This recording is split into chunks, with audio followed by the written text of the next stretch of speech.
കർത്താവിൻ്റെ വലിയ നാമത്തിന് പിന്നെയും മഹത്വം ഉണ്ടാകട്ടെ. നമ്മുടെ കർത്താവിൻ്റെ മാളിക മുറി പ്രഭാഷണം ധ്യാനിക്കുവാനും പഠിക്കുവാനും ദൈവം നമുക്ക് നൽകുന്ന വിലപ്പെട്ട അവസരത്തെ ഓർത്ത് ദൈവത്തിന് നന്ദി പറയുന്നു. ദൈവം തരുന്ന വിലപ്പെട്ട ആലോചനകൾക്കായിട്ട് ദൈവത്തിന് സ്തോത്രം ചെയ്യുന്നു. ഈ മാളിക മുറി പ്രഭാഷണം കർത്താവിൻ്റെ അപ്പോസ്തോലന്മാരെ എത്രത്തോളം സ്വാധീനിച്ചിരുന്നു എന്നുള്ളത് അവരുടെ പിൻകാലത്തെ ജീവിതം, അവരുടെ ചരിത്രം നാം നോക്കുമ്പോൾ നമുക്ക് മനസ്സിലാക്കാൻ പറ്റുന്ന ഒരു കാര്യമാണ്. പല കാര്യങ്ങളും അവർക്ക് അപ്പോൾ മനസ്സിലാക്കുവാൻ സാധിച്ചില്ല എന്ന് വരികിലും പിന്നത്തേതിൽ ദൈവത്തിൻ്റെ ആത്മാവിനാൽ അവർ നിയന്ത്രിക്കപ്പെട്ടപ്പോൾ അതെല്ലാം അവരുടെ ജീവിതത്തിൽ പാലിക്കുവാൻ സ്വർഗത്തിലെ ദൈവം അവരെ സഹായിച്ചു. എന്നതുപോലെ ഈ ദൈവവചന ധ്യാനവും പഠനവും ആ മാളിക മുറി പ്രഭാഷണം കൊണ്ട് കർത്താവ് എന്താണോ ഉദ്ദേശിച്ചത് അത് നമ്മിലും നിറവേറപ്പെടുവാൻ നാം വളരെ പ്രാർത്ഥിക്കേണ്ടിയിരിക്കുന്നു. നാം അതിനുവേണ്ടി ഒരുങ്ങേണ്ടതായിട്ടും വളരെ ആവശ്യമായിരിക്കുന്നു. ദൈവത്തിന്റെ പരിശുദ്ധാത്മാവ് നമ്മെ അതിനായിട്ട് സഹായിക്കട്ടെ. യോഹന്നാന്റെ സുവിശേഷം 14-ാം അധ്യായം അതിന്റെ 13 മുതലുള്ളതായ ചില വാക്യങ്ങളിൽ നിന്നാണ് ഇന്ന് ചില ആലോചനകൾ നമുക്ക് ഒരുമിച്ച് ധ്യാനിക്കുവാൻ ആഗ്രഹിക്കുന്നത്.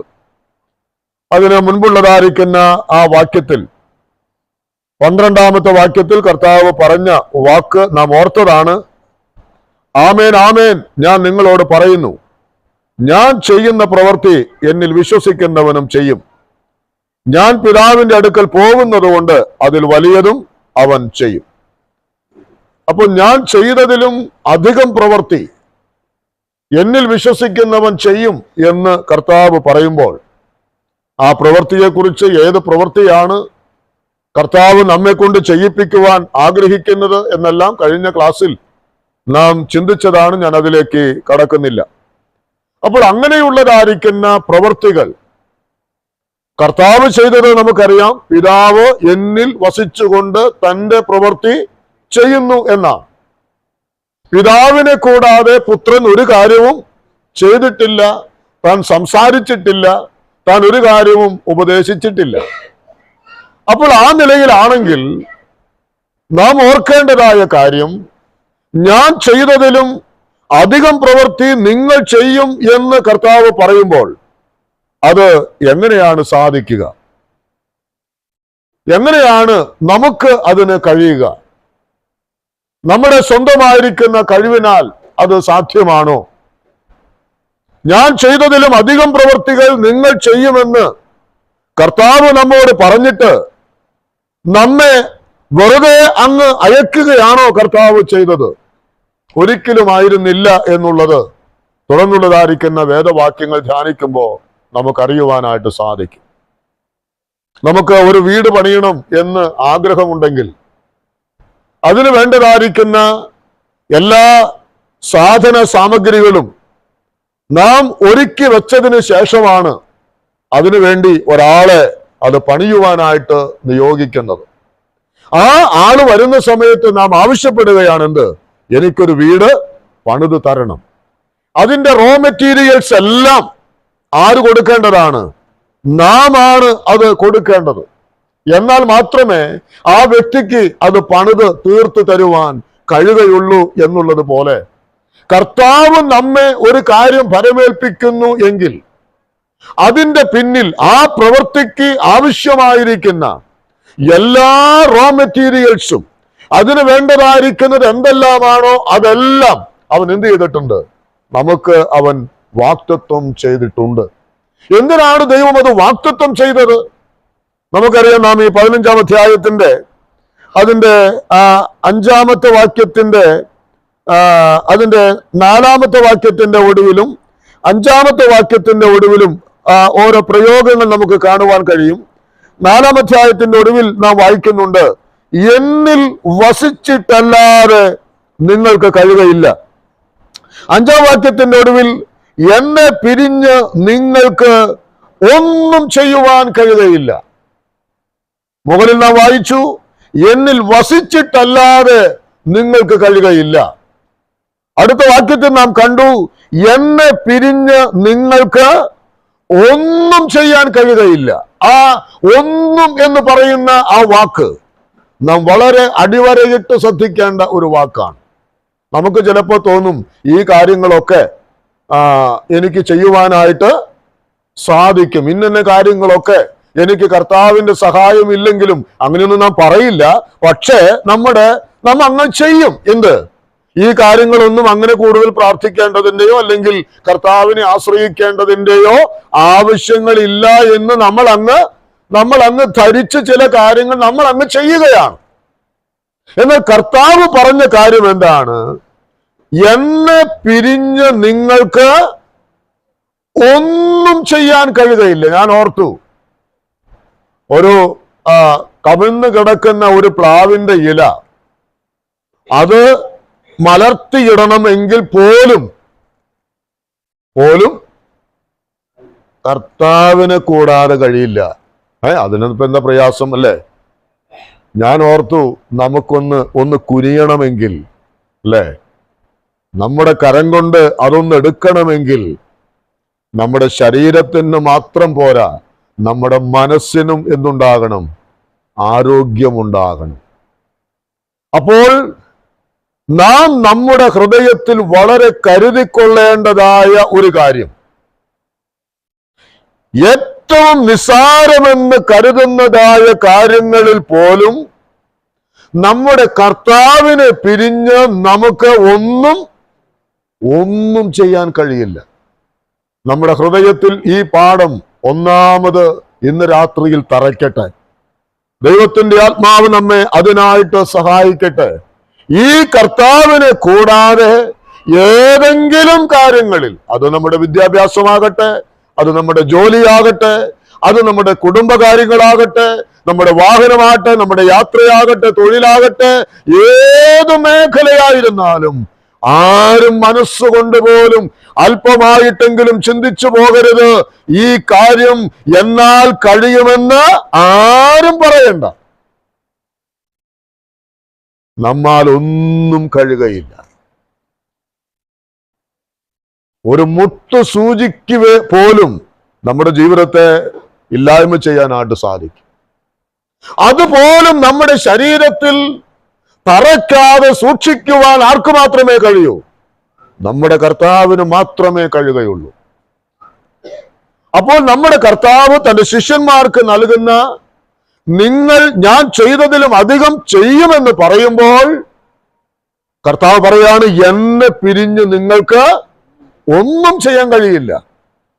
കർത്താവിന്റെ ശക്തമായ സാന്നിധ്യം അവിടെ വാക്തത്വം ചെയ്യുന്നതായിട്ടാണ് നമുക്ക് കാണുവാനായിട്ട് കഴിയുന്നത്. ഈ ഇതിന്റെ ചിന്ത വന്നപ്പോൾ പുറപ്പാട് പുസ്തകം 33-ാം അധ്യായം അതിന്റെ 14 മുതൽ 16 വരെയുള്ളതായ വാക്യങ്ങളിൽ നമ്മൾ വായിക്കുമ്പോൾ അവിടെ മോശയും ദൈവവും തമ്മിലുള്ള ഒരു സംഭാഷണത്തെ നമുക്ക് അവിടെ കാണുവാനായിട്ട് കഴിയും. ആ സംഭാഷണത്തിൽ ആരെങ്കിലും എടുത്തെങ്കിലും ഒന്ന് വായിച്ചോളൂ. അതിന്റെ 14 മുതൽ ഉള്ള വാക്യം, 14-ാമത്തെ വാക്യം ആദ്യം വായിക്കാം.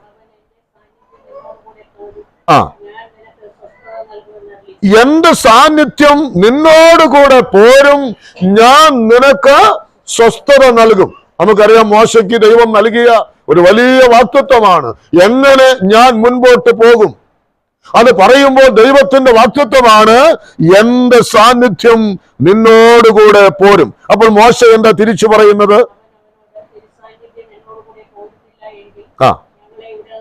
അപ്പോൾ മോശയും ആഗ്രഹിക്കുകയാണ് എന്ത്? തിരു സാന്നിധ്യം ഞങ്ങളോടുകൂടെ പോരണം. വളരെ നിർബന്ധമായി പറയുകയാണ്. അപ്പോൾ ദൈവത്തിന്റെ ഹിതം എന്തായിരുന്നു? എന്റെ സാന്നിധ്യം നിന്നോട് കൂടെ. മോശ പറയുകയാണ്, ആ തിരു സാന്നിധ്യം ഞങ്ങളോട് കൂടെ ഇല്ലെങ്കിൽ ഇവിടെ നിന്നും ഞങ്ങളെ അയക്കരുത്. അടുത്ത വാക്യം എന്താണ് മോശ പറയുന്നത്?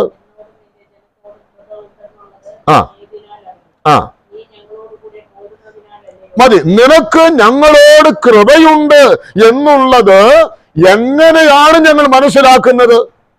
നിന്റെ സാന്നിധ്യം ഞങ്ങളോട് കൂടെ പോരുന്നതിനാലല്ലയോ. അപ്പൊ ദൈവം എന്നോട് കൃപ കാണിച്ചു എന്ന് നാം പറയുമ്പോൾ എങ്ങനെയാണത് പറയാനായിട്ട് കഴിയുക? കർത്താവിന്റെ സാന്നിധ്യം നമ്മോട് കൂടെ പോരുന്നതിനാലാണ്. അടുത്ത വാക്യം കൂടെ ഒന്ന് വായിച്ചേ. അടുത്ത വാക്യം 17.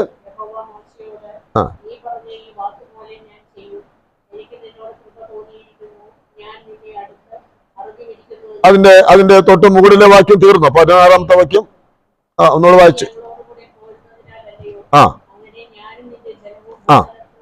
അങ്ങനെ ഞാനും നിന്റെ ജനവും ഭൂതലത്തിലുള്ള സകല ജാതികളിലും വെച്ച് വിശേഷതയുള്ളവരായിരിക്കും. ആ വാക്കാണ് ഞാൻ ഊന്നി പറയാൻ താല്പര്യപ്പെടുന്നത്. നമ്മെ വ്യത്യസ്തരാക്കുന്നത്, ദൈവത്തിന്റെ മക്കളെ വ്യത്യസ്തരാക്കുന്നത് എന്താ? ദൈവം കൂടെയുണ്ട് എന്നുള്ളതാണ്, മറ്റൊന്നുമുള്ളതല്ല. മറ്റു കാര്യങ്ങളൊക്കെ നമുക്കുള്ളതും ആർക്കുണ്ട്? ജാതികൾക്കുണ്ട്, ദൈവത്തെ അറിയാത്തവർക്കുണ്ട്, സുവിശേഷം അനുസരിക്കാത്തവർക്കുണ്ട്. പക്ഷെ നമുക്ക് മാത്രമുള്ളതായ, ദൈവത്തിന്റെ മക്കൾക്ക് മാത്രമുള്ളതായ, അവർക്ക് മാത്രം അവകാശപ്പെടുവാൻ കഴിയുന്നതായ ഏറ്റവും വലിയ മഹാഭാഗ്യം എന്നുള്ളത് എന്താണ്? ദൈവീക സാന്നിധ്യമാണ്. അതാണ് ദൈവമേ, നീ ഞങ്ങളോടുകൂടെ പോരുന്നതാണ് ഞങ്ങളെ മറ്റുള്ളവരിൽ നിന്നും വ്യത്യസ്തരാക്കുന്നത്. ദൈവത്തിന് മഹത്വം ഉണ്ടാകട്ടെ. ജാതികളോടുകൂടെ ദൈവമില്ല, അവരോടുകൂടെ ദൈവീക സാന്നിധ്യമില്ല. എന്നാൽ ദൈവമക്കൾ എന്ന് വിശ്വസിക്കുന്ന, അങ്ങനെ അറിയപ്പെടുന്ന നമ്മെ സംബന്ധിച്ച് നാമും ഏറ്റവും അധികം രുചിച്ചറിയേണ്ട കാര്യം എന്താണ്? ഈ ദൈവീകമായ സാന്നിധ്യമാണ്. അത് നമുക്ക് അനുഭവിക്കാൻ കഴിയുന്നില്ലെങ്കിൽ നാമും ശേഷം മനുഷ്യരെ പോലെ തന്നെയാണ്. മനസ്സിലായോ? അത് നമുക്ക് അനുഭവിക്കാൻ കഴിയുന്നില്ലെങ്കിൽ, ദൈവം എന്നോട് കൂടെയുണ്ട്, അവനെ കൂടാതെ എനിക്കൊന്നും കഴിയുകയില്ല എന്നുള്ള ആ ബോധ്യം നമുക്കുണ്ടെങ്കിൽ മാത്രമേ നമുക്ക് മുൻപോട്ട് പോകാൻ കഴിയുകയുള്ളൂ. ആ ബോധ്യം നഷ്ടപ്പെട്ടാൽ നാമും ജാതികളും തമ്മിൽ ഒരു വ്യത്യാസവും ഇല്ല. അതുകൊണ്ട് ഈ പഠനത്തിൽ നമ്മുടെ ഹൃദയത്തിൽ ഉറയ്ക്കട്ടെ, നമ്മുടെ കർത്താവിനെ പിരിഞ്ഞ് നമുക്കൊന്നും ചെയ്യുവാനായിട്ട് കഴിയുകയില്ല. ആ കാര്യത്തെക്കുറിച്ച് പുറപ്പാട് പുസ്തകം 13-ാം അധ്യായത്തിന്റെ 2 വാക്യങ്ങൾ കൂടെ ഒന്ന് വായിക്കാം. പുറപ്പാട് പുസ്തകം 13-ാം അധ്യായത്തിന്റെ 21-ഉം 22-ഉം വാക്യങ്ങൾ കൂടെ ഒന്ന് വായിച്ചോളൂ. പുറപ്പാട് 13-ന്റെ 21-ഉം 22-ഉം.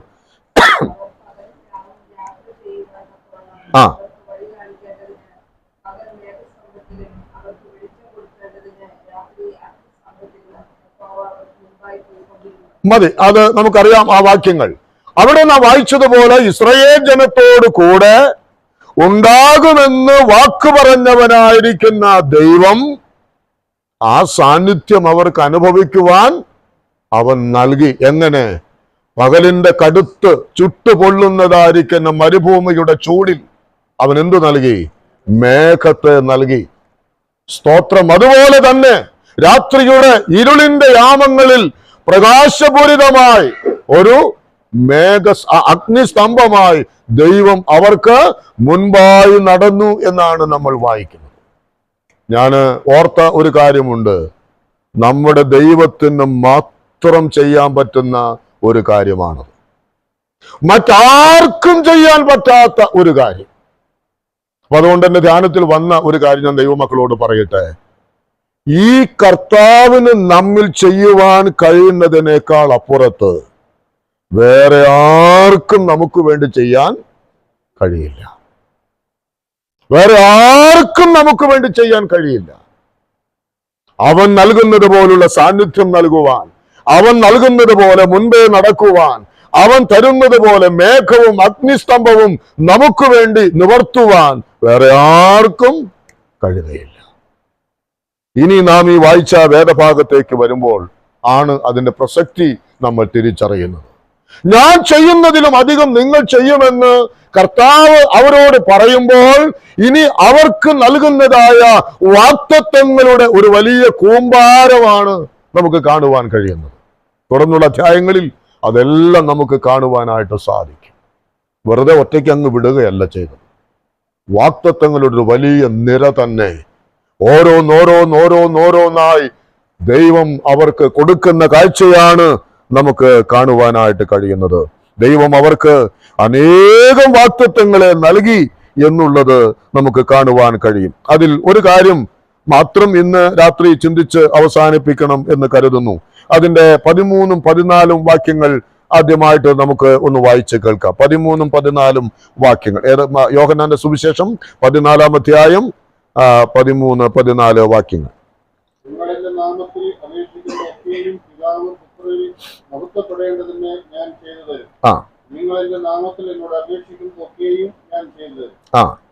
മതി.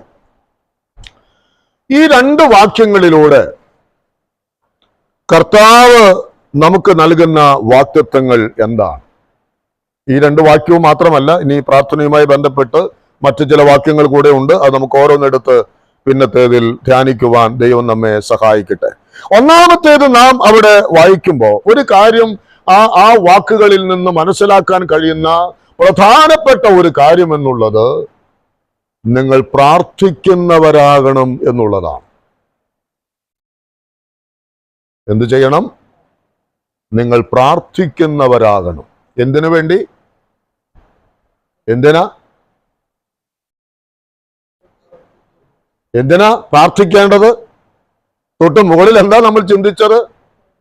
ഞാൻ ചെയ്യുന്നതിലും അധികം പ്രവൃത്തികൾ നിങ്ങൾ ചെയ്യും. ആ പ്രവൃത്തികൾ നിങ്ങൾ ചെയ്യുന്നതിന് നിങ്ങളിൽ ഉണ്ടാകേണ്ടതായ ഒന്നാമത്തെ കാര്യം, പ്രധാനപ്പെട്ട കാര്യം എന്നുള്ളത് നിങ്ങൾ എന്ത് ചെയ്യണം? നിങ്ങൾ പ്രാർത്ഥിക്കുന്നവരാകണം. കഴിഞ്ഞ ദിവസം സാജു ജോൺ സഹോദരന്റെ ആ മെസ്സേജ് നിങ്ങളും കേട്ട് കാണും. ആശ്രയിക്കുന്നവരാകണം. അതാണ് പ്രാർത്ഥന എന്ന വാക്കുകൊണ്ട് ഉദ്ദേശിക്കുന്നത്. നാം ദൈവത്തിൽ ആശ്രയിക്കുന്നവരാകണം. പ്രാർത്ഥന കൂടാതെ നമുക്ക് ഒന്നും കഴിയുകയില്ല എന്നുള്ളത് നാം മനസ്സിലാക്കേണ്ട വളരെ പ്രധാനപ്പെട്ട ഒരു കാര്യമാണ്. ഞാൻ നേരത്തെ പറഞ്ഞ ആ വാക്ക് ഒന്നുകൂടെ പറയട്ടെ. എന്നെ പിരിഞ്ഞ് നിങ്ങൾക്ക് ഒന്നും ചെയ്യാൻ കഴിയില്ല എന്ന് പറയുമ്പോൾ നാം എന്തിനു വേണ്ടിയാ പ്രാർത്ഥിക്കേണ്ടത്? എന്തിനു വേണ്ടിയാ പ്രാർത്ഥിക്കേണ്ടത്? അല്ല, ഞാൻ ഇങ്ങനെ ചോദിക്കാം, ഏത് കാര്യത്തിന് വേണ്ടിയാണ് പ്രാർത്ഥിക്കാതിരിക്കേണ്ടത്? ഏതെങ്കിലും കാര്യമുണ്ടോ? പ്രാർത്ഥിക്കാതിരിക്കാൻ ഏതെങ്കിലും കാര്യമുണ്ടോ? അപ്പോൾ നമ്മൾ എന്ത് ചെയ്യണം? ഏത് കാര്യത്തിലും ഒന്നും എന്ന് പറഞ്ഞാൽ നാം അതിന്റെ ഒരുപാട് കാര്യങ്ങൾ അതിൽ നിന്ന് തന്നെ വിശദീകരിക്കാനായിട്ട് നമുക്ക് കഴിയും. നാം പലപ്പോഴും പ്രാർത്ഥിക്കണമെന്ന് നാം ചിന്തിക്കുന്നത് വലിയ വലിയ കാര്യങ്ങളാണ്. എന്നാൽ ഒന്നും സാധിക്കില്ല എന്ന് പറയുമ്പോൾ നാം എവിടേക്ക് ചെല്ലുന്നു? വലിയ കാര്യങ്ങൾ മാത്രമല്ല, നിസ്സാരമെന്ന് നാം കാണുന്ന, ചെറുത് എന്ന് നാം കാണുന്ന, ഇതെനിക്ക് സാധിക്കുമെന്ന് നാം വിചാരിക്കുന്ന ആ കാര്യങ്ങളിൽ പോലും നമ്മൾ എന്ത് ചെയ്യണമെന്നാണ്? നമ്മൾ പ്രാർത്ഥിക്കണമെന്നാണ് ദൈവത്തിന്റെ കർത്താവ് തന്റെ ശിഷ്യന്മാർക്ക് നൽകുന്നതായിരിക്കുന്ന ആ വലിയ വാഗ്ദത്വം എന്നുള്ളത് നാം മനസ്സിലാക്കേണ്ടത് ആവശ്യമാണ്. നാം ഈ അവിടെ ആ പ്രാർത്ഥിക്കുന്ന കാര്യത്തെക്കുറിച്ച് മറ്റ് ചില കാര്യങ്ങൾ പറഞ്ഞുകൊള്ളാം. ഞാൻ ഇങ്ങനെ പറയട്ടെ, നാം പ്രാർത്ഥിക്കുന്നതായ വിഷയങ്ങൾ, ആ വിഷയത്തെ മറ്റുള്ളവർ എങ്ങനെ നോക്കിക്കാണുന്നു എന്ന് ചിന്തിച്ചാൽ നമുക്ക് പ്രാർത്ഥിക്കാൻ സാധിക്കില്ല. നമ്മളിപ്പോ വളരെ സില്ലി ആയിരിക്കുന്ന, എന്ന് പറഞ്ഞ സില്ലി മീൻസ് നമ്മൾ അങ്ങനെ കരുതുന്ന, ചെറുതാണ് എന്ന് തോന്നുന്ന ഒരു കാര്യത്തിന് വേണ്ടി നമ്മൾ ഇങ്ങനെ പ്രാർത്ഥിക്കുക. അപ്പോൾ അത് കേൾക്കുന്ന ഒരാള് അതിനോട് പ്രതികരിക്കുകയാണ്. ഇത് എന്തിനാ ഈ കാര്യങ്ങൾ എന്തിനാ പ്രാർത്ഥിക്കുന്നത്? എന്തിനാ ഇതിന്റെ ആവശ്യമുണ്ടോ? ഈ ചെറിയ ചെറിയ കാര്യങ്ങൾ പറഞ്ഞിങ്ങനെ ദൈവത്തെ ബുദ്ധിമുട്ടിപ്പിക്കേണ്ട കാര്യം ഉണ്ടോ? അതിന്റെ ആവശ്യമില്ല. അപ്പോൾ അങ്ങനെ ഒരു കമന്റ് നാം കേൾക്കുന്നു. ഇനി മറിച്ച് വലിയ വലിയ കാര്യങ്ങൾക്ക് വേണ്ടി നാം പ്രാർത്ഥിക്കുകയാണ് എന്ന് പറഞ്ഞാൽ നമ്മുടെ സാധാരണ മനുഷ്യർക്ക് അവരുടെ ബുദ്ധിക്ക് ഒതുങ്ങാത്ത വലിയ വലിയ കാര്യങ്ങൾ നമ്മൾ പ്രാർത്ഥിച്ചാൽ നമ്മൾ കേൾക്കുന്ന കമന്റ് എന്തായിരിക്കും?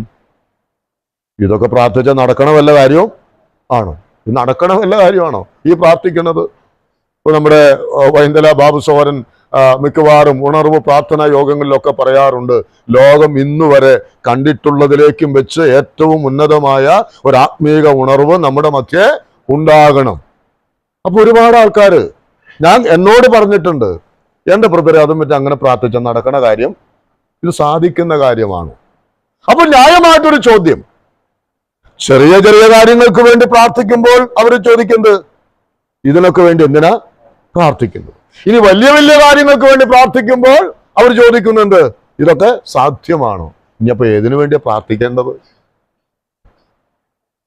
ഇനിയപ്പോ ഏത് കാര്യത്തിന് വേണ്ടിയാ പ്രാർത്ഥിക്കേണ്ടത്? അപ്പൊ നാം ഈ രണ്ട് കാര്യത്തിലും കുടുങ്ങി പോകരുത്. ഏതിൽ? ചെറിയ കാര്യങ്ങൾക്ക് വേണ്ടി പ്രാർത്ഥിക്കുമ്പോൾ നാം കേൾക്കുന്ന പരിഹാസത്തിന്റെ വാക്കുകളും, ഒരുപക്ഷെ വലിയ വലിയ കാര്യങ്ങൾക്ക് വേണ്ടി പ്രാർത്ഥിക്കുമ്പോൾ നാം കേൾക്കുന്ന അവിശ്വാസത്തിന്റെ വാക്കുകളും നാം എന്ത് ചെയ്യണ്ട? നാം കേൾക്കണ്ട. അബ്രാഹാമിന് 100 വയസ്സ്, തന്റെ ഭാര്യയുടെ ഗർഭപാത്രം നിർജീവമായത്, എന്നാൽ ദൈവം നൽകിയ വാഗ്ദത്തം അവിടെ ഉണ്ട്. അബ്രാഹാം എന്തു ചെയ്തു എന്നാണ് നാം വായിക്കുന്നത്? അവിശ്വാസത്തിൽ സംശയിക്കാതെ വിശ്വാസത്തിൽ ശക്തിപ്പെട്ടു, ദൈവത്തിന് മഹത്വം കൊടുത്തു. അതുകൊണ്ട് എന്താ ഉണ്ടായത്? നമുക്കറിയാം, സാറ ഗർഭം ധരിച്ചു, ഒരു മകനെ പ്രസവിച്ചു. അപ്പോൾ അവിശ്വാസത്തിൻ്റെതായ, സംശയത്തിൻ്റെതായ, അസാധ്യതകളുടേതായ നിരവധിയായിരിക്കുന്ന ചോദ്യങ്ങൾ നമ്മുടെ മേൽ കടന്നു വരും നാമം പ്രാർത്ഥിക്കുന്ന വിഷയങ്ങളിൽ. ഇനി ആരും പറഞ്ഞില്ലെങ്കിൽ പോലും നമ്മുടെ ഉള്ളത്തിൽ നിന്ന് ഇതൊന്നും പ്രാർത്ഥിച്ചിട്ടൊന്നും വലിയ കാര്യമൊന്നുമില്ല, പിന്നെ എന്താ സംഭവിക്കുന്നത്? ഞാൻ അതുകൂടെ പറഞ്ഞിട്ട് മുന്നോട്ട് പോട്ടെ. അതായത് ചെറിയ ചെറിയ കാര്യങ്ങൾക്ക് വേണ്ടി പ്രാർത്ഥിക്കുമ്പോ ഇതൊന്നും പ്രാർത്ഥിക്കേണ്ട കാര്യമല്ലല്ലോ എന്നുള്ള ചിന്ത, വലിയ വലിയ കാര്യങ്ങൾക്ക് വേണ്ടി പ്രാർത്ഥിക്കുമ്പോൾ ഇതൊന്നും നടക്കാൻ പോകുന്നില്ല, സാധ്യമാകാൻ പോകുന്നില്ല എന്നുള്ള ചിന്ത. അപ്പോൾ പിന്നത്തെ പ്രാർത്ഥന എങ്ങനെയായിരിക്കും? ഒരു ഒഴുക്കം പ്രാർത്ഥന. അതിനാണ് ജൽപ്പനം എന്ന് പറയുന്നത്. നിങ്ങൾ ശ്രദ്ധിക്കുന്നുണ്ടെന്ന് ഞാൻ മനസ്സിലാക്കുന്നു. നിങ്ങളിത് മനസ്സിലാക്കണം. നമ്മുടെ അനേക പ്രാർത്ഥനകൾ ഇതിന്റെ രണ്ടിന്റെ മധ്യത്തിൽ കടന്നുള്ള ആ ഒരു ഒഴുക്കം പ്രാർത്ഥനയാണ്. കേട്ടെങ്കിൽ കേട്ടു, കിട്ടിയെങ്കിൽ കിട്ടി. കേട്ടെങ്കിൽ കേട്ടു, കിട്ടിയെങ്കിൽ കിട്ടി എന്നുള്ള നിലയിലുള്ള പ്രാർത്ഥനയാണ് പലപ്പോഴും നമ്മുടെ പ്രാർത്ഥന.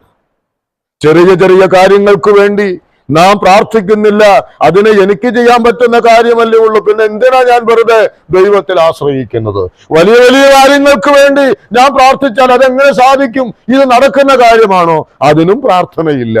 പിന്നെ ഇതിനു വേണ്ടിയാ പ്രാർത്ഥിക്കുന്നത്? സാധാരണ ജനിച്ച കാലം മുതൽ ഇന്ന് വരെ പ്രാർത്ഥിക്കുന്ന ഒരു പ്രാർത്ഥനയുണ്ട്. ആ പ്രാർത്ഥന നമ്മൾ ഇന്നും തുടരുകയാണ്. അതിനപ്പുറത്തേക്ക് നമ്മൾ പോയിട്ടില്ല. അതിനപ്പുറത്തേക്ക് നമ്മൾ പോകാത്തത് കൊണ്ട് തന്നെ എന്താ സംഭവിക്കുന്നത്? കർത്താവ് പറഞ്ഞതുപോലെ ഞാൻ ചെയ്തതിലും അധികം വലിയ പ്രവൃത്തി നിങ്ങൾക്കൊട്ട് ചെയ്യാനും കഴിയില്ല.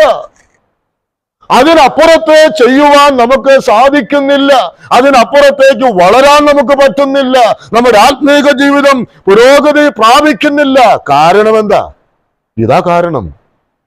കർത്താവ് പറഞ്ഞു, നിങ്ങൾ പ്രാർത്ഥിക്കുന്നവർ ആകണം എന്നുള്ളത്. അങ്ങനെ പ്രാർത്ഥിക്കുവാൻ നിങ്ങൾ പ്രാർത്ഥിക്കുന്നവരാകണമെന്ന് പറയുമ്പോൾ കർത്താവ് അവിടെ ആദ്യം നൽകുന്ന ഒരു വാഗ്ദത്തമുണ്ട്. എന്താണത്? നാം അവിടെ വായിച്ചതുപോലെ എന്റെ നാമത്തിൽ അപേക്ഷിക്കുന്നതൊക്കെയും, 14-ാം വാക്യത്തിലും നിങ്ങൾ എന്റെ നാമത്തിൽ എന്നോട് അപേക്ഷിക്കുന്നതൊക്കെയും.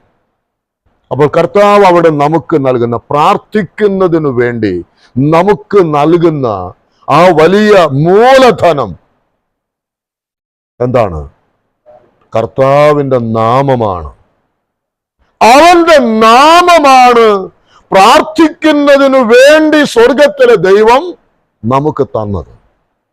നാം ഇന്ന് പാടി, ഞാൻ അതുകൊണ്ടാണ് ആ പാട്ട് പാടുവാനായിട്ട് ഇടയായിട്ട് തീർന്നത്. ശ്രീയേശു നാമം അതിശയ നാമം, ഏറെ എനിക്ക് ഇമ്പനാമം. ആ വരികളെല്ലാം തന്നെ എന്താണ്? യേശുക്രിസ്തുവിന്റെ നാമത്തെ ഉയർത്തുന്നതായിരിക്കുന്ന വരികളാണ്. ആ നാമത്തിന്റെ ശ്രേഷ്ഠതയാണ്. എത്രയോ പാട്ടുകൾ ക്രിസ്തു മഹാത്മ്യം എന്നുള്ളതിൽ ആ പാട്ടുകൾ നമ്മൾ പാടിയാൽ അത് നമുക്കറിയുവാൻ കഴിയും.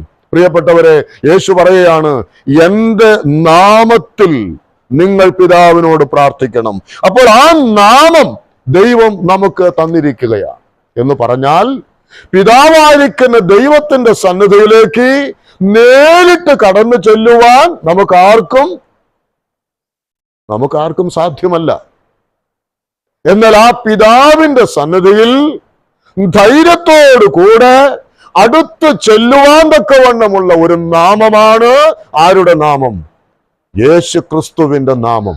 ആ നാമത്തിൽ, യേശുക്രിസ്തുവിന്റെ നാമത്തിൽ നമുക്ക് പിതാവിന്റെ സന്നിധിയിലേക്ക് എങ്ങനെ ചെല്ലാം? ധൈര്യത്തോടുകൂടെ അടുത്ത് ചെല്ലാം. ധൈര്യത്തോടുകൂടെ കൃപാസനത്തിലേക്ക് നമുക്ക് ചെല്ലാം. ആരോടുകൂടെ ചെല്ലാം? ആ നാമത്തിൽ ചെല്ലുക എന്ന് പറഞ്ഞാൽ യേശുവിന്റെ കൂടെ നമുക്ക് എവിടേക്ക് ചെല്ലാം? പിതാവിന്റെ സന്നിധിയിലേക്ക് ചെല്ലാം. അവൻ നമുക്കൊരു മധ്യസ്ഥനായി, മഹാപുരോഹിതനായി പിതാവിന്റെ സന്നിധിയിൽ നിൽക്കുമ്പോൾ അവന്റെ നാമത്തെ പിടിച്ചുകൊണ്ട് അവനോട് കൂടെയാണ് പിതാവിന്റെ മഹിമാസനത്തിന്റെ മുൻപിലേക്ക് നാം കടന്നു ചെല്ലുന്നത്. അപ്പോൾ നമ്മുടെ കർത്താവിനറിയാം, ഈ ശിഷ്യന്മാർക്ക് വേറൊരു മാർഗമില്ല. പിതാവിന്റെ സന്നിധിയിലേക്ക് ചെല്ലുവാൻ വേറൊരു ഓപ്ഷൻ ഇല്ല, വേറൊരു മാർഗമില്ല. അതുകൊണ്ട് അവൻ തന്നെ എന്ത് ചെയ്യുകയാണ്? തന്നെ താൻ തരികയാണ്. ഇതാ, നിങ്ങൾ എൻ്റെ നാമത്തിൽ നിങ്ങൾ പിതാവിനോട് പ്രാർത്ഥിക്കുക, അപ്പോൾ അത് നിങ്ങൾക്ക് ലഭിക്കും എന്നാണ്. എൻ്റെ നാമം ഞാൻ നിങ്ങൾക്ക് നൽകുന്നു. അപ്പോൾ പ്രാർത്ഥിക്കുന്നതിന് വേണ്ടി നമ്മുടെ കർത്താവ് നൽകിയ ഏറ്റവും വലിയ പ്രചോദനം എന്നുള്ളത് തന്നെ നാമമാണ്. ആ നാമത്തിൽ വേണം നമ്മൾ പ്രാർത്ഥിക്കുവാനായിട്ട്. കർത്താവായ യേശുക്രിസ്തുവിന്റെ നാമത്തിൽ, അതായിരിക്കണം നമ്മുടെ പ്രാർത്ഥനയുടെ അവസാനത്തിൽ നമ്മൾ ഉപയോഗിക്കേണ്ടത്. ആരുടെ നാമത്തിലാണ് വന്നിട്ടുള്ളത്? യേശുക്രിസ്തുവിന്റെ നാമത്തിൽ പ്രാർത്ഥിക്കുന്നു. അതാണ് നമ്മുടെ പ്രാർത്ഥനയിൽ ഉൾപ്പെടുത്തേണ്ടതായിരിക്കുന്ന കാര്യമെന്നുള്ളത്. പ്രിയമുള്ളവരെ, നാം ഇവിടെ അടുത്ത വാക്ക് നമ്മൾ കണ്ടത്, അങ്ങനെ പ്രാർത്ഥിച്ചാൽ, എന്റെ നാമത്തിൽ നിങ്ങൾ പ്രാർത്ഥിച്ചാൽ എന്തുണ്ട്? നിങ്ങളുടെ പ്രാർത്ഥനയ്ക്ക് ഉത്തരമുണ്ട്. നാം ഒരു കാര്യം മനസ്സിലാക്കണം, നാം പ്രാർത്ഥിക്കുന്നവർ മാത്രമായിട്ടല്ല, പ്രാർത്ഥനയുടെ ഉത്തരവും നമുക്ക് കിട്ടണം. വേണ്ടേ? നമ്മൾ പ്രാർത്ഥിക്കുന്നവരാണ്, പക്ഷെ ഉത്തരവുണ്ടോ? ഉത്തരങ്ങളുണ്ടോ? കഴിഞ്ഞ നാളുകളിലൊക്കെ നമ്മൾ എത്രയോ വിഷയങ്ങൾക്ക് വേണ്ടി നാം പ്രാർത്ഥിക്കുന്നവരാണ്. ആ പ്രാർത്ഥനകൾ അവന്റെ വിലയേറിയ നാമത്തിൽ പിതാവിന്റെ സന്നിധിയിൽ നാം കഴിക്കുമ്പോൾ കർത്താവ് എന്താ പറഞ്ഞത്? നിങ്ങൾക്ക് ഉത്തരം ലഭിക്കുമെന്നാണ്. അപ്പൊ നാം കേവലം പ്രാർത്ഥിക്കുന്നവർ മാത്രമല്ല ആകേണ്ടത്, നാം ഉത്തരങ്ങൾ വാങ്ങിക്കുന്നവരാകണം. നാം ലേഖനങ്ങളിലൊക്കെ വായിക്കുന്നുണ്ട്, അബ്രഹാമിനെ കുറിച്ചും മറ്റ് പിതാക്കന്മാരെ കുറിച്ച് യാക്കോബിന്റെ ലേഖനത്തിലും എബ്രായ ലേഖനത്തിലും റോമാ ലേഖനത്തിലൊക്കെ നമ്മൾ വായിക്കുന്നുണ്ട്. അവർ അതെല്ലാം ദീർഘക്ഷമയോടിരുന്ന് പ്രാപിച്ചു എന്നാണ്, അല്ലെ? ദീർഘക്ഷമയോടുകൂടെ ഒരു ദിവസം പ്രാർത്ഥിച്ചു, അപ്പോൾ തന്നെ ദൈവം കൊടുത്തു എന്നല്ല. അങ്ങനെ ലഭിച്ച സന്ദർഭങ്ങളും ഉണ്ടായിട്ടുണ്ട്. എന്നാൽ ആ പിതാക്കന്മാർ, യാക്കോബിന്റെ ലേഖനത്തിൽ നാം വായിക്കുന്നത് എന്താണ്?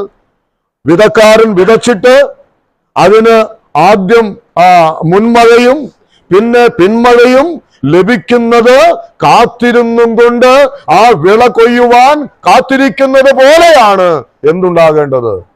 നിങ്ങളും പ്രാർത്ഥിക്കേണ്ടത്. അങ്ങനെ പ്രാർത്ഥിക്കുമ്പോൾ ഉത്തരത്തിനു വേണ്ടിയുള്ള കാത്തിരിപ്പുണ്ടാകണം. നമ്മൾ ഉത്തരം മേടിക്കണം എന്നുള്ളത് വ്യക്തമാക്കപ്പെട്ട ഒരു കാര്യമാണ്. അവിടെ തന്നെ വായിക്കുന്ന മറ്റൊരു വാക്കുകൂടെ എന്താണ്? പിതാവ് പുത്രനിൽ മഹത്വപ്പെടേണ്ടതിന് ഞാൻ ചെയ്തു തരും.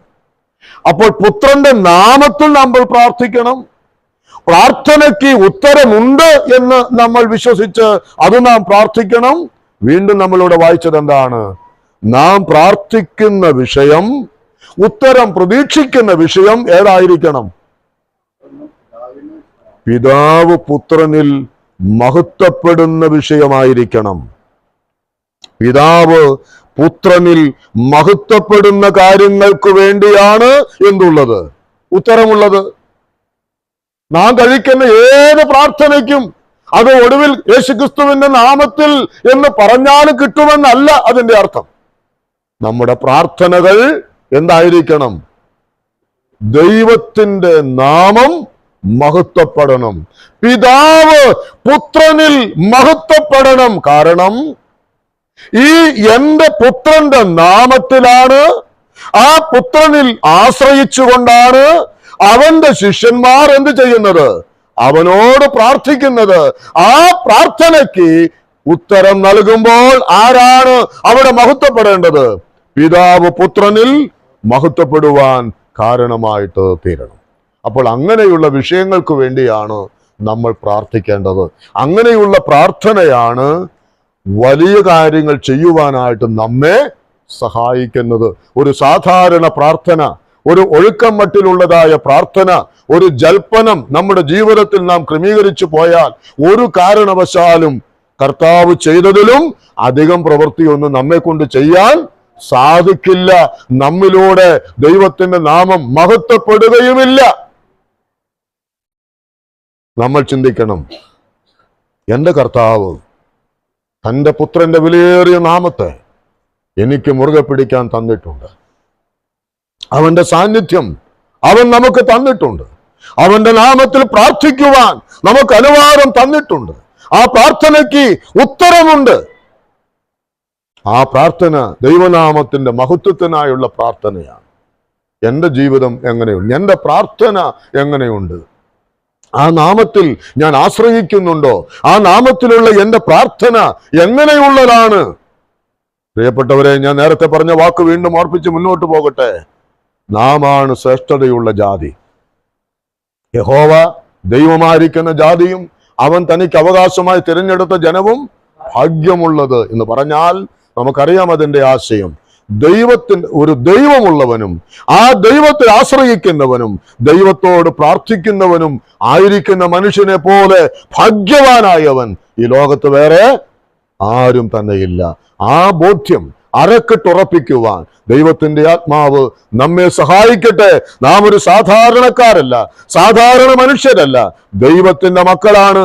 ആ ശ്രേഷ്ഠതയിൽ ജീവിക്കുവാൻ ദൈവത്തിന്റെ ആത്മാവ് നമ്മെ സഹായിക്കുമാറാകട്ടെ.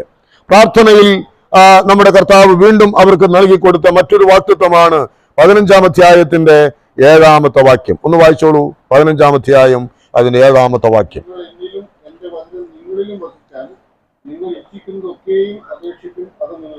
മതി. അവിടെ നാം വായിക്കുമ്പോൾ നാം ശ്രദ്ധിക്കുക, നിങ്ങൾ എന്നിൽ വസിക്കുമെങ്കിൽ, എന്റെ വചനം നിങ്ങളിൽ വസിക്കുമെങ്കിൽ, നിങ്ങൾ ഇച്ഛിക്കുന്നത് എന്തെങ്കിലും അപേക്ഷിപ്പിൻ, അത് നിങ്ങൾക്ക് കിട്ടും. ഒരു വ്യവസ്ഥ അവിടെ കാണുന്നുണ്ട്, അല്ലേ? ഒരു നിയമം അവിടെ കാണുന്നുണ്ട്.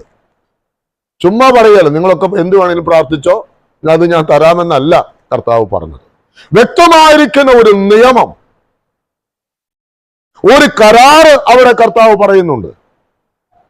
നേരത്തെ തൊട്ട് മുകളിൽ നമ്മൾ വായിച്ചു, എന്നെ പിരിഞ്ഞ് നിങ്ങൾക്കൊന്നും ചെയ്യാനായിട്ട് കഴിയുകയില്ല. നിങ്ങൾക്ക് കഴിയണമെങ്കിൽ, നിങ്ങൾക്ക് സാധിക്കണമെങ്കിൽ അവിടെ നമ്മൾ വായിച്ചതുപോലെ നിങ്ങൾ എന്നിൽ വസിക്കണം. കുറച്ച് നാൾ മുമ്പ് ഞാനത് ചിന്തിച്ചതാണ്, ഒരുമിച്ച് പഠിച്ചതാണ്. കർത്താവാകുന്ന മുന്തിരിവള്ളിയിൽ കൊമ്പുകളാകുന്ന നമ്മൾ എന്ത് ചെയ്യുന്നു? അവിടെ വസിക്കുകയാണ്. ആ കൊമ്പ് മുന്തിരിവള്ളിയിൽ ചേർന്ന് വസിക്കുമ്പോൾ മുന്തിരിവള്ളിയിലുള്ളതായിരിക്കുന്ന മുഴുവൻ ആ രസങ്ങളും, അല്ലെ, ആ മുന്തിരിവള്ളിയിൽ കൂടെ എന്തെല്ലാമാണോ പ്രവഹിക്കുന്നത് അതെല്ലാം തന്നെ എവിടേക്കും കടന്നു വരുന്നുണ്ട്? ഈ കൊമ്പിലേക്കും അത് കടന്നു വരുന്നുണ്ട്. അപ്പോൾ കൊമ്പ് ആകുന്ന വിശ്വാസി ക്രിസ്തുവാകുന്ന ആ മുന്തിരിവള്ളിയിലും ആ മുന്തിരിവള്ളിയിലൂടെ കടന്നു പോകുന്നതായിരിക്കുന്ന ആ രസങ്ങൾ അല്ലെങ്കിൽ ആ ജീവന്റെ വചനങ്ങൾ അതാരിലേക്കുമുണ്ട്? ഈ കൊമ്പുകളാകുന്ന വിശ്വാസിയിലേക്കും വ്യാപരിക്കുകയാണ്. ഇങ്ങനെ ഞാൻ നേരത്തെ പറഞ്ഞിട്ടുള്ള കാര്യമാണ്, ഇങ്ങനെ മുന്തിരിവള്ളിയിൽ വസിക്കുന്ന ഒരു കൊമ്പിന് ഈ മുന്തിരിവള്ളിയിൽ നിന്നും കിട്ടുന്നതല്ലാതെ വേറെ എന്താണ് അവൻ ആഗ്രഹിക്കേണ്ടത്? നിങ്ങൾ ചിന്തിച്ചോ? ഈ മുന്തിരിവള്ളിയിൽ നിന്നും അല്ലാതെ വേറെ എന്താണ് നിങ്ങൾക്ക് പുറമേ നിന്നിനി എന്താ വേണ്ടത്? ആ മുന്തിരിവള്ളിയിൽ നിങ്ങൾ കൊമ്പുകളാകുന്ന നിങ്ങൾ വസിച്ചാൽ നാം എന്ത് ചെയ്യും? നാം ഫലം കായ്ക്കും, നാം വളരെ ഫലം കായ്ക്കും. അപ്പോൾ അതിനേക്കാൾ അപ്പുറത്ത് നാം ഒന്നും പിന്നെ എന്ത് ചെയ്യേണ്ടതില്ല, വേറെ ഒന്നും ആഗ്രഹിക്കേണ്ടതില്ല. അതാണ് ദൈവത്തിന്റെ ഭക്തന്മാരൊക്കെ പറഞ്ഞ കാര്യങ്ങൾ എന്ന് നമുക്ക് മനസ്സിലാക്കുവാനായിട്ട് സാധിക്കും. എന്നാലും ഇവിടെ കർത്താവ് പറയുകയാണ്, നിങ്ങൾ എന്നിലും എന്റെ വചനം നിങ്ങളിലും വസിച്ചിട്ടും നിങ്ങൾ എന്തെങ്കിലും ഇച്ഛിച്ചാൽ അത് അപേക്ഷിപ്പീൻ, അത് നിങ്ങൾക്ക് കിട്ടും എന്നാണ് അവിടെ വായിച്ചത്. എന്താണോ നിങ്ങൾ ആഗ്രഹിക്കുന്നത്, എന്താണോ നിങ്ങൾ വിഷ് ചെയ്യുന്നത്, അത് നിങ്ങൾക്ക് കിട്ടും. ഞാനൊരു കാര്യം എന്റെ ധ്യാനത്തിൽ വന്നത് ഞാൻ നിങ്ങളോട് പറയാം. നിങ്ങളെല്ലാവരും വളരെ പ്രാർത്ഥനയോടെ ആയിരിക്കുക. നാം എപ്പോഴാണോ കർത്താവിൽ നിന്ന് അകലുന്നത്, നമ്മുടെ ആഗ്രഹങ്ങളൊക്കെ കൂടി വരും. കർത്താവിൽ നിന്നും നമ്മൾ ആ സാന്നിധ്യത്തിൽ നിന്നും അകലുമ്പോൾ നമ്മുടെ ആഗ്രഹങ്ങളും ഇച്ഛകളും ഒക്കെ കൂടി വരും. കർത്താവിനോട് നാം എന്തുമാത്രം അടുത്തിരിക്കുമോ അത്രത്തോളം നമ്മൾ ഉള്ളത് മതി എന്ന് നമ്മൾ പറയും. നമ്മൾ ഏത് ഗണത്തിലാണ് ഉള്ളത്? നമ്മൾ ഏത് ഗണത്തിലാണ് നമ്മൾ ഉള്ളത്? കർത്താവിനോട് നമ്മൾ അകന്ന് പോകുന്തോറും ഈ ലോകത്തിലുള്ളതായ ഒരുപാട് കാര്യങ്ങൾക്ക് വേണ്ടി നമ്മൾ ആഗ്രഹിക്കും. കാരണം ഒരു കാരണവശാലും തൃപ്തിയില്ല. ഇങ്ങനെ പലതിനും വേണ്ടി നമ്മൾ ഇങ്ങനെ പരതുകയാണ്. എന്നാൽ കർത്താവിനോട് നാം എത്രമാത്രം അടുത്തിരിക്കുമോ അപ്പോഴൊക്കെ നമ്മൾ പറയും, കർത്താവേ എനിക്കിത് മതി, ഞാനിതിൽ തൃപ്തനാണ്, യഹോവ എന്റെ ഇടയൻ ആകുന്നു, എനിക്ക് മുട്ടുണ്ടാകുകയില്ല, എനിക്കത് മതി എന്ന് നമ്മൾ പറയും. 73-ാം സങ്കീർത്തനത്തിൽ ആസാഫിനെ കുറിച്ച്, ആസാഫ് അതിന്റെ 73-ാം സങ്കീർത്തനം 28-ാമത്തെ വാക്യത്തിൽ നാം വായിക്കുന്നത്, എങ്കിലും യഹോവയോട് അടുത്തിരിക്കുന്നത് എനിക്ക് നല്ലത്. ഇത് താൻ എപ്പോഴാ പറഞ്ഞത്? ആ 73-ാം സങ്കീർത്തനം ആദ്യ വാക്യത്തിൽ വായിക്കുമ്പോ തന്റെ ഹൃദയം അവിടെ ഒരു രസകരമായിരിക്കുന്ന ഒരു കാര്യം ആ 73-ന്റെ 1-ാമത്തെ വാക്യത്തിൽ നമ്മൾ വായിക്കുന്നുണ്ട്. ഒന്ന് എടുത്തേ. അവിടെ വായിക്കുന്നത്, ദൈവം ഇസ്രായേലിന് നിർമ്മല ഹൃദയമുള്ളവർക്ക് തന്നെ നല്ലവനാകുന്നു നിശ്ചയം. തന്റെ ഹൃദയത്തിലെ തന്റെ പാട്ടെന്താ? ഇതൊരു പാട്ടാണല്ലോ. താൻ എന്താ പാടുന്നത്? ദൈവം നല്ലവൻ, അവൻ വല്ലഭൻ, നിർമ്മല ഹൃദയമുള്ളവർക്ക് അവൻ നല്ലവനാണ്, വിശ്വസ്തനാണ് എന്ന് പാട്ടുപാടുകയാണ്. പാട്ടുപാടുമ്പോൾ അവന്റെ ഉള്ളത്തിൽ വന്ന കാര്യം എന്താ? അതരം കൊണ്ട് പാടുമ്പോൾ ഉള്ളത്തിലെ ചിന്തകൾ എവിടേക്കാ പോയത്? പോയേ? നാം അവിടെ താഴെ വായിക്കുന്നുണ്ടല്ലേ, എന്റെ ഹൃദയം ഏകദേശം, എന്റെ കാലുകൾ ഏകദേശം ഇടറി, അല്ലേ, എന്റെ കാലരുകൾ ഏറെക്കുറെ വഴുതിപ്പോയി, ദുഷ്ടന്മാരുടെ സൗഖ്യം കണ്ടിട്ട് എനിക്ക് അഹങ്കാരികളോട് അസൂയ തോന്നി. എപ്പോഴാ ഇതുണ്ടായത്? അല്ല, ഇപ്പൊ പാട്ട് പാടിക്കൊണ്ടിരിക്കുമ്പോൾ തന്നെയാ. അത് ആ പാട്ടുകൾ പാടിക്കൊണ്ടിരിക്കുമ്പോൾ തന്നെ അവന്റെ ഹൃദയത്തിൽ എന്തുണ്ടായി?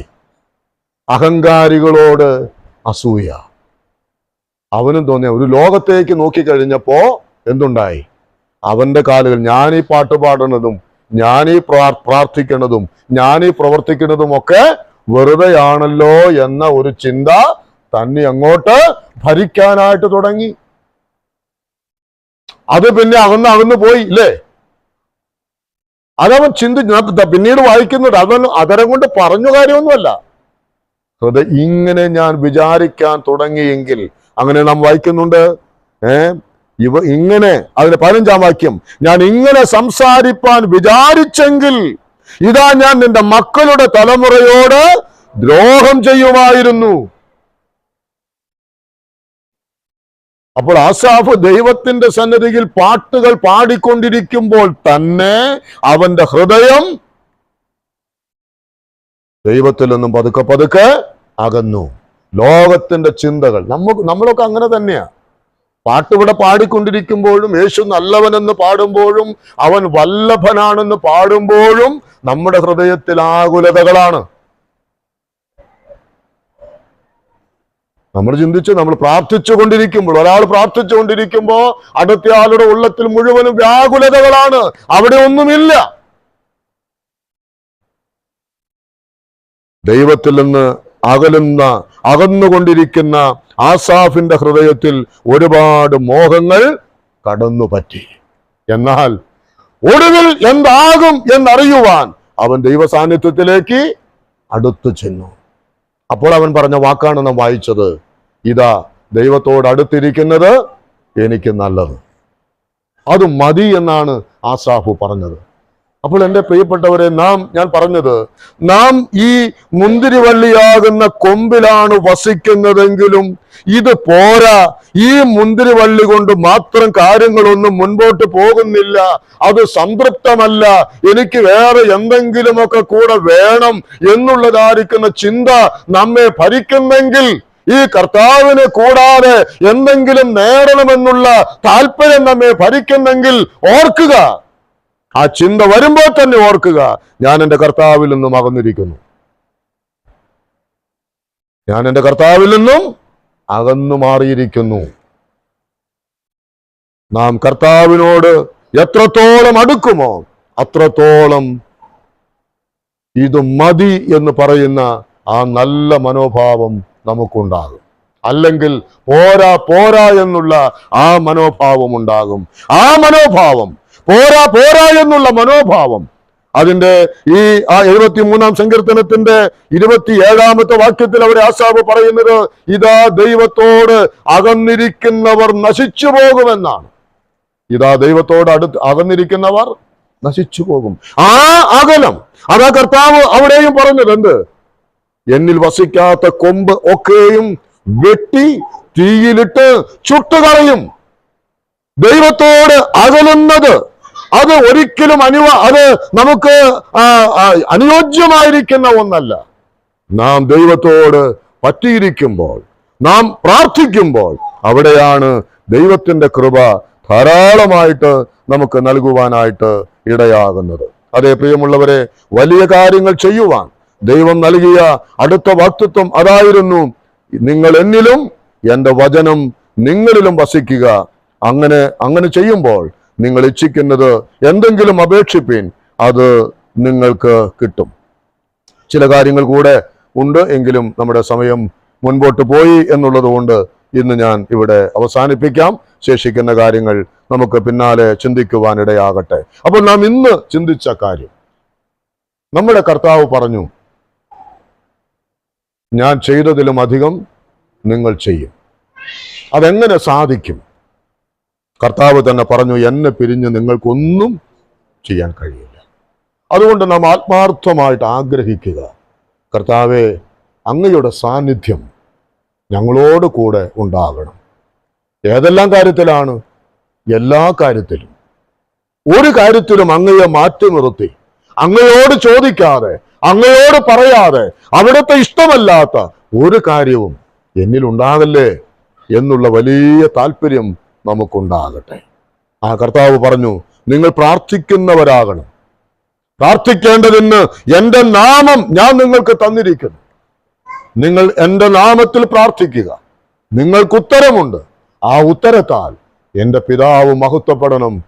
അങ്ങനെ ചെയ്യുമ്പോൾ ഞാൻ ചെയ്തതിലും അധികം പ്രവർത്തികൾ നിങ്ങൾക്ക് ചെയ്യുവാൻ കഴിയും. പിന്നെയും വായിച്ചതുപോലെ ഞാൻ വിശദീകരിക്കുന്നില്ല.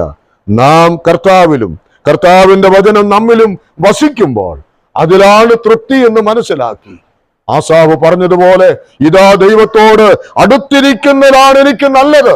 ആ തൃപ്തിയിൽ ജീവിക്കുവാൻ ദൈവത്തിന്റെ ആത്മാവ് ഈ വചന കേൾവിയാലും നമ്മെ സഹായിക്കട്ടെ. അവന്റെ വിലയേറിയ നാമം മഹത്വപ്പെടുമാറാകട്ടെ.